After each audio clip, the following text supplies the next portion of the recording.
unemployment figures coming to a new high at 35.9%. You know, of course, how many young people in particular are unemployed, partly because of the pandemic, but mainly because of the deep economic roots of this crisis in our society. Sifiso Skenjana is chief economist at IQ Business. Sifiso, good afternoon to you.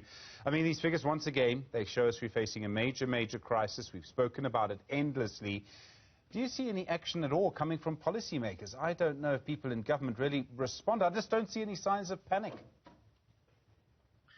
Good afternoon, Stephen. I certainly also don't see signs of panic. And I think one of the conversations that have come out of the Budget Appropriation Committee in Parliament is the question around, are we appropriating our budget in the areas where we think we're going to get the most impact?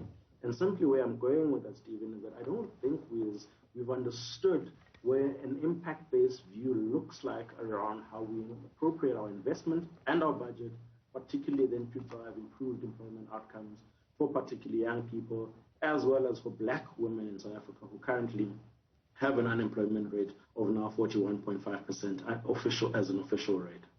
Are there policies we can implement? And I mean, I think if you go back into the sort of 20th century history in the US, in India, people have built infrastructure, they built dams, they built bridges, they built roads, and they did that primarily to get their economies going, but also to employ people. Now, we're in the 21st century, things have changed. I mean, how you build a bridge has changed, how you build a dam has changed. Do we need to do that kind of thing, or will it not really make much difference?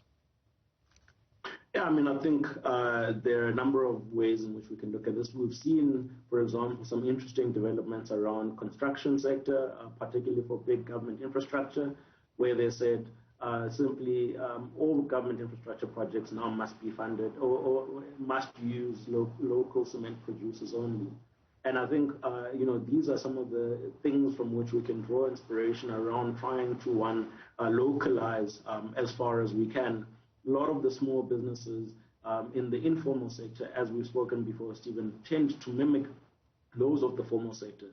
So if we know, for example, that 83% of money spent on grants go into food retailing in South Africa, how do we not use that as a legislative mechanism, for example, to ensure that these organizations procure locally in terms of, from the locations where they're closest to, as well as from young people. And so I think there are ways in which, one, we can use procurement as a budget-neutral approach to driving more broad-based participation of small and medium enterprises, and those tend to be driven by young people.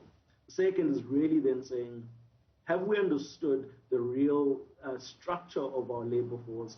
And therefore, where we talk about then an impact-based investment view, is that it's got to respond to that structure, where it's got to say that when we put this much money in investment, it's going to have this kind of employment multiplier. And I think we talk theoretically about it, and we don't walk the talk when it comes to how we actually use our investments. I mean, what you're perhaps talking about is evidence-based policy. We're not necessarily looking at the information that we have and using it properly. And I mean, other countries must have had similar problems to us, maybe not on the same scale, but they've got to be ways to do this. Yeah, and I mean, one of the exercises I once did, Stephen, is that I looked at, for example, the NDP, and then I looked at all the policy frameworks around that, and you find that a lot of them actually don't talk to each other. So if you look at the IPAP, which is more an industrial policy framework, and the NDP, one is actually much more capital intensive in its emphasis, and one is more labor intensive in emphasis. And so then the question is, well, follow the money. Where has the money gone? And you'll find that a lot of the investment in South Africa has gone to capital intensive projects, which means, again, is that we're not finding cohesion even in our own policy framework in a way in which it can actually drive more inclusive participation from young people in the economy, as well as the kind of the labor structure that we've got.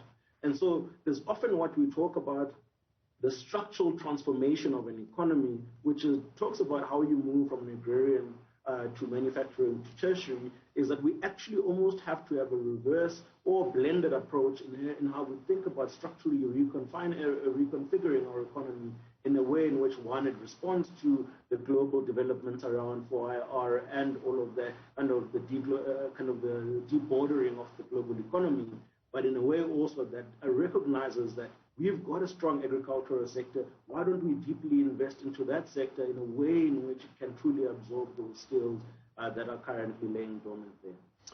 We have a situation where around the world people talk about the fourth industrial revolution in the richer world. Many people may now never go back to an office. They'll work from home. I think many will go back to an office, but some may not.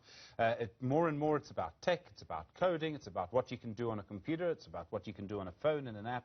Here, we're the last country, if I've got this right, on this continent to still use analog terrestrial television. We don't have 4G across most of the country. I mean, we're just falling behind, and this is the result, isn't it, this unemployment rate? Yeah, so this is certainly a lagging indicator for all the kind of policy mishaps and investment mishaps that we... But I think not all is lost. I mean, if you just spend, there's really interesting history around, particularly Vietnam, which I really enjoyed reading, talks about how, between 1975 and 1984, they tried a whole lot of policy approaches that just weren't working, but they were trying to reinvigorate. But then they launched an approach that they called it the Doi Moi, really, which was around capacity building as the starting point, and then localization and as the next phase. They're now the fastest growing, Asian country, and they've actually outpaced even South Africa in terms of their size. So I don't think all is lost.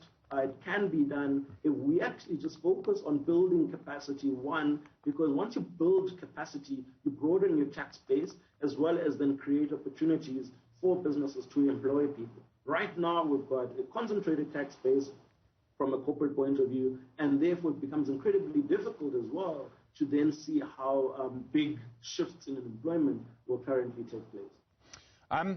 I get a bit worried that our youth unemployment figures are actually going to get worse before they get better because of the fourth industrial revolution, and because I don't see an improvement in the quality of education. In fact, we see an increase in the number of children dropping out because of COVID-19. Could we actually see the situation getting worse? I hate to agree, Stephen. I think we're still going to see those numbers getting worse. One of the things we have proposed in the past is really thinking about education actually living in the economic cluster. That you can't do your economic planning without a view around how does it immediately tie in with your educational planning. And so I think it must live within that. And one of the countries, for example, who was able to overcome this issue was Germany. In the 60s, they had a very similar structural constraint in their economy. And now most of their people came out of their what we call TVET colleges in South Africa, and they've got an absorption rate of about 66%. And so it is doable in understanding that how do we reconfigure the way in which our education and curriculum planning ties into the way companies do their enterprise planning, and then ultimately increases the propensity for people to get absorbed once they graduate. Sifiso Skenjana, Chief Economist at IQ Business. Thanks very much indeed. Do appreciate it. Difficult topic. I'm sure we will have more around it.